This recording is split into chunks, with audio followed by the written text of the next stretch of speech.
చదివించారు. ఒకప్పుడు 3-4 శతాబ్దాలలో మను అనేటువంటి ఒక దుర్మార్గుడు ఒక స్మృతిని రాశాడు, మనుస్మృతి. అందులో ఏం రాశాడు? జనాభాలో సగభాగంగా ఉన్నటువంటి సగం జనాభా అయినటువంటి స్త్రీలను బడికి గుడికి నిషేధం అన్నాడు. అంటే ఆడ మనిషిగా పుట్టితే పుట్టుకతో వారు చదువుకోవడానికి ఇక వీల్లేదు, బడికి వెళ్ళడానికి వీల్లేదు, గుడికి వెళ్ళడానికి వీల్లేదు. కనీసం కష్టం వచ్చిన రోజు దేవా నీ ఆశ్రయం కోరాను అని ప్రార్థించే హక్కు కూడా లేదని చెప్పి మనువు రాశాడు. అంతేకాకుండా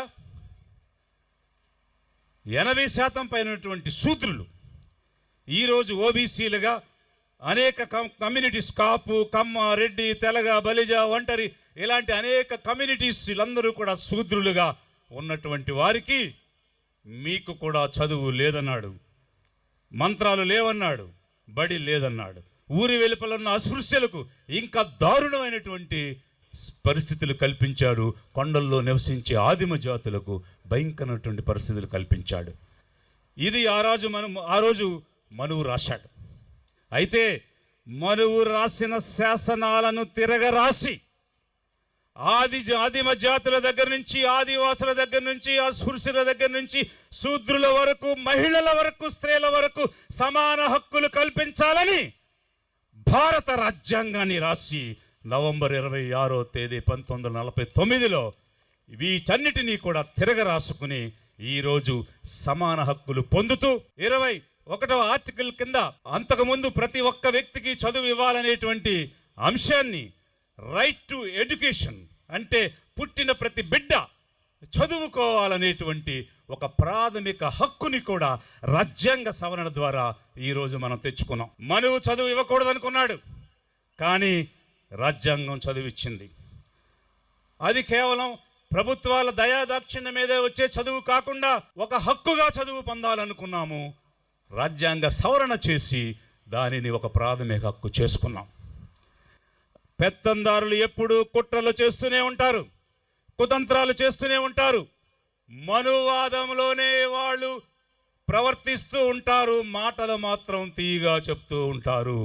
అందుకు నిదర్శనం ఏమిటంటే రాజ్యాంగం వచ్చింది, చదువు ఇవ్వాల్సి వస్తుంది. ఎస్సీలు చదివేసుకుంటున్నారు, ఎస్సీలు చదివేసుకుంటున్నారు, మైనారిటీలు చదివేసుకుంటున్నారు. వీళ్ళు చదువుకుని ఎదిగితే వీళ్ళు కూడా మనతో సమానంగా సీఈఓలుగా, సాఫ్ట్వేర్ ఇంజనీర్లుగా, మెకానికల్ ఇంజనీర్లుగా, ప్రాజెక్టులు నిర్మించే ఇంజనీర్లుగా, డాక్టర్లుగా, శస్త్రచికిత్సలు చేసేటువంటి సర్జన్స్గా అయిపోతే వాళ్ళని మన కింద ఎలా పెట్టుకోగలం, మన కాళ్ళ కింద ఎలా అణిచివేయగలం, వాళ్ళని వాడుకుంటూ మనం వాళ్ళని తొక్కుకుంటూ వాళ్ళ భుజాల మీద నడుచుకుంటూ నిరంతరం ఆధిపత్యం ఎలా సాధించగలం? ఇది ఎప్పుడు వాళ్ళ మెదడుల్లో ఆ మనువాదం నడుస్తూ ఉంటుంది. కాబట్టి రాజ్యాంగపరంగా చదువు ఇవ్వాలి, తప్పదు. ఇస్తున్నట్టే చెప్పి ఇవ్వకుండా ఎలా ఉండాలని కుట్ర చేస్తారు. అందుకే ప్రభుత్వ పాఠశాలల్లో సరైన వసతులు కల్పించకుండా, టీచర్లు నియమించకుండా, నాణ్యమైన విద్యను ఇవ్వకుండా దానిని నెగ్లెక్ట్ చేసుకుంటూ రావడం అనేటువంటిది జరుగుతున్న క్రమంలో ఐక్యరాజ్య సమితి అక్షింతలు వేస్తూ వచ్చింది.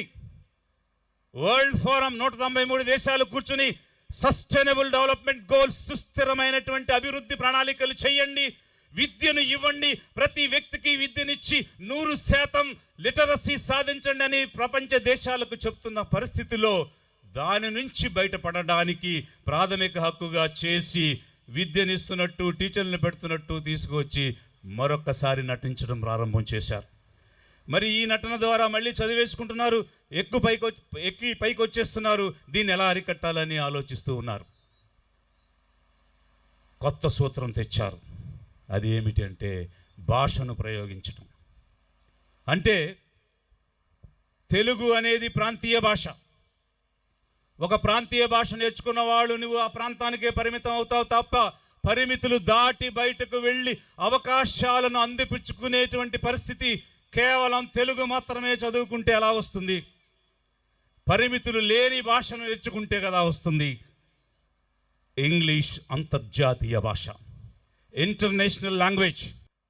పేద జాతులకు, ఎస్సీలకు, ఎస్టీలకు, ఓబీసీలకు, మైనార్టీలకు ఇంటర్నేషనల్ ఎడ్యుకేషన్ కావాలి. అంతర్జాతీయ భాషలో నాణ్యమైన విద్య మాకు కావాలి. అది మా హక్కు. అందుకోసం పోరాడదాం. అది అందే వరకు నిలబడదాం. లిబరేషన్ కాంగ్రెస్ పార్టీ దానికోసం నిలబడుతుంది. ప్రతి పేద కుటుంబానికి అంతర్జాతీయ విద్యను అందించడానికి ఈ లిబరేషన్ కాంగ్రెస్ పార్టీ కంకణం కట్టుకుంది. దేశంలో ఉన్నతమైనటువంటి పదవులు అధిరోహించినటువంటి ఉపరాష్ట్రపతిగా వెళ్ళిన ఎం వెంకయ్య నాయుడు, ప్రధాన న్యాయమూర్తిగా అయిన ఎన్వి రమణ చౌదరి అంటారు, ప్రభుత్వ పాఠశాలల్లో ఇంగ్లీష్ ఎందుకు, ఇంగ్లీష్ మీడియం తీసేసి తెలుగు పెట్టండి అని. ఆనాడు మనువు ఈ జాతులకు విద్య వద్దంటే మీరు మనువాదాన్ని ప్రోత్సహిస్తున్నారా? ఈ తరంలో కొత్త మనువులుగా మీరు పుట్టారా? ఎందుకు మా హక్కుని మీరు కాదంటున్నారు? ఒప్పుకునేది లేదు, ఊరుకునేది లేదు. ఎస్సీ, ఎస్టీ, బీసీ, మైనారిటీ తిరుగుబాటు చేస్తారు, పోరాడుతారు, ధర్మ యుద్ధం చేస్తాం. లిబరేషన్ కాంగ్రెస్ ద్వారా చేస్తాం. మా హక్కులు కాపాడుకుంటాం. English education వద్దనడానికి నువ్వెవరవయ్యా? నువ్వేమైనా మనువు సిద్ధాంతాలు పుణికిపుచ్చుకున్నావా? ఒకానొకప్పుడు గర్వించాం. తెలుగువాడు ఉపరాష్ట్రపతి అయ్యాడని గర్వపడ్డాం. తెలుగువాడు ప్రధాన న్యాయమూర్తి అయ్యాడని గర్వపడ్డాం. ఈ పేదవాళ్ళని విడదీసి వీరిని వెనక్కి తొక్కేయడానికి, కిందకు తొక్కేయడానికి కొత్త సంస్కరణలని చెప్పి తెలుగు భాష అని ఒక భూతాన్ని చూపించి వీరికి ఇంగ్లీషు వద్దు అని వీరి యొక్క భవిష్యత్తుని కాలరాయాలని న్యాయం చెప్పాల్సిన స్థానంలో నుండి వచ్చి మా భవిష్యత్తులను కాలరాయడానికి మీరు ప్రయత్నం చేస్తూ ఉన్నారు. అంతర్జాతీయ భాష మాకు రాకుండా చేసి మేము అమెరికా వెళ్ళకూడదు, ఇంగ్లాండ్ వెళ్ళకూడదు, నెదర్లాండ్స్ వెళ్ళకూడదు, జపాన్ వెళ్ళకూడదు, ఇలా అనేక దేశాలకు వెళ్ళి మీతో సమానంగా సీఈఓలుగా ఒక సుందర పిచ్చేలాగా, ఒక సత్యనారాయణలాగా మేము కూడా కూర్చుంటే మాకు మీకు తేడా ఏంటి?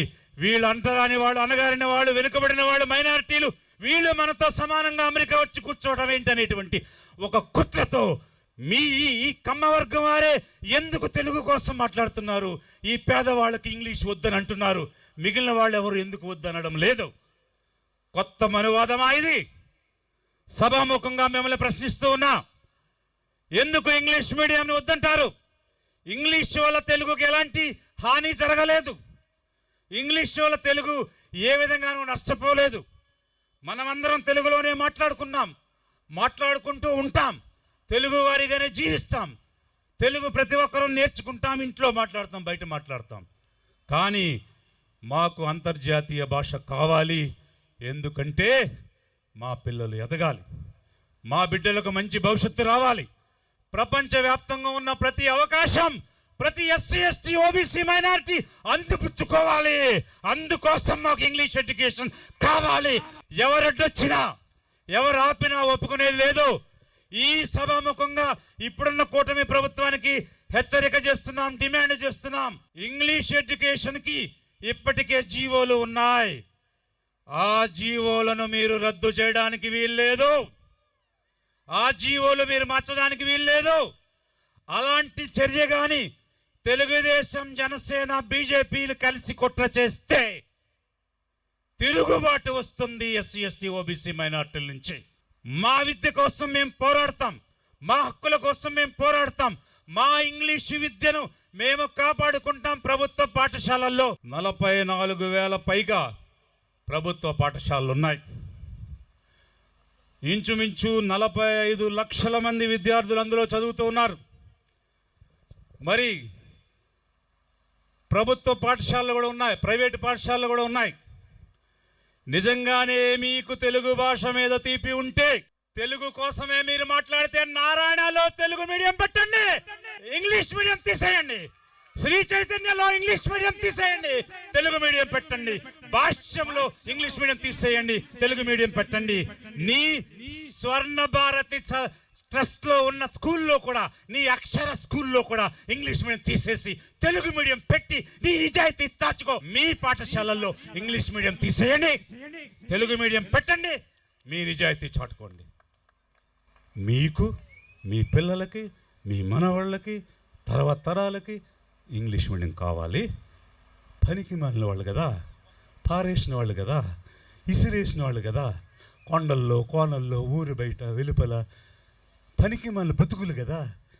ఇవి ప్రాణాలు కాదు, వీరు మనుషులు కాదు, దీనికి విలువ లేదు. ఉత్తినే పుట్టారు, ఊరికే పుట్టారు, గాలికి పుట్టారు.